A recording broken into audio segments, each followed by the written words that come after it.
درود. امروز درباره بیرحمی به کودکان صحبت میکنیم و درباره جزا گرفتن پدری که طفلانش را عذاب میداد و در ویدیو ثبت میکرد و به مادرشان میفرستاد.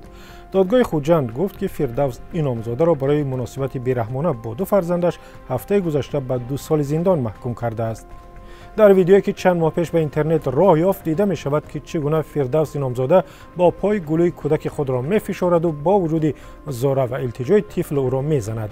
گزارش رادیو آزادی دایر به جزا گرفتن ساکن خوجند سبب بحث دامنه‌دار در وبسایت ما و هم در صفحه های رادیو آزادی در اینستاگرام و فیسبوک شد. کاربری با نام تاجیک در وبسایت ما نوشته است: تصور کردن بیرحمی پدر به فرزند سخت است. شرح او را می‌خوانیم. والدان که به معرفت شدند کودکان بیچاره در عذاب میمانند. نخواد پدر به فرزند خود رحم نداشته باشد.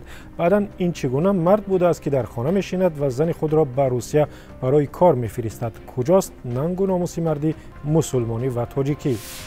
واقعا مادری پسر و دخترک 6 و 7 ساله گفته است که فردوس انعامزاده با ارسال ویدیوهای عذاب دادن بچه‌هایش از مادر می‌خواست که به او از روسیه پول بفرستد. کاربری با نام دلنازه اکرامова گفته است که چنین پدری به گفته او ظالم باید از حقوق پدری محروم شود.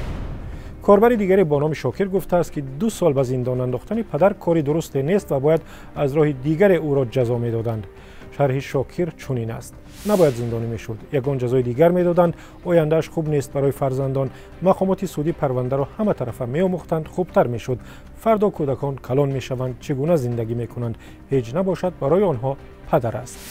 کاربری دیگری وبسایت رادیو آزادی که خود را ضد شکنجه معرفی کرده است با اشاره به چشم ورمیده فردوس انعامزاده در پس پنجره گفته است: پدر جزای سزاوار گرفت ولی بدرفتاری با او قابل قبول نیست.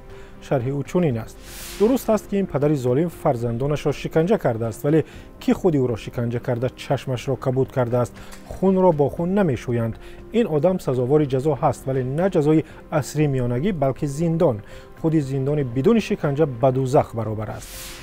بسیاری از کاربران دیگر هم فردوس انعامزاده را برای بیرحمی با کودکان محکوم کردند و گفتند رفتار او غیر انسانی است. در این میان کاربر با نام مسلم تیوی در اینستاگرام از احساس بی‌فرزندی نوشته و چنین گفته است: بعضی فرزندان به پدر و مادر زار هستند، بعضی پدر و مادر به فرزند زارند. هست شخصانی که به قدرش نمیرسند. من خودم چندین سال انتظار فرزند شدم. این گونه واقعه ها را میبینم گریه‌ام میآید. ای پدر و مادران به قدر فرزند برسید، ای فرزندان به قدر پدر و مادر برسید. شما هم استحاله نکنید. نظر و اندیشه‌ای که دارید حتما بنویسید یا صدا و ویدیوتان را ثبت کرده به ما ارسال کنید. با شماره تلفنی که میبینید واتساپ، وایبر و تلگرام و ایمو هم دارد. وبسایتی که میبینید برای خبر و ویدیو و گزارش‌های تازه است. آزادی آنلاین به پایان رسید. من طاهری سفر هستم و اینجا رادیو آزادی است.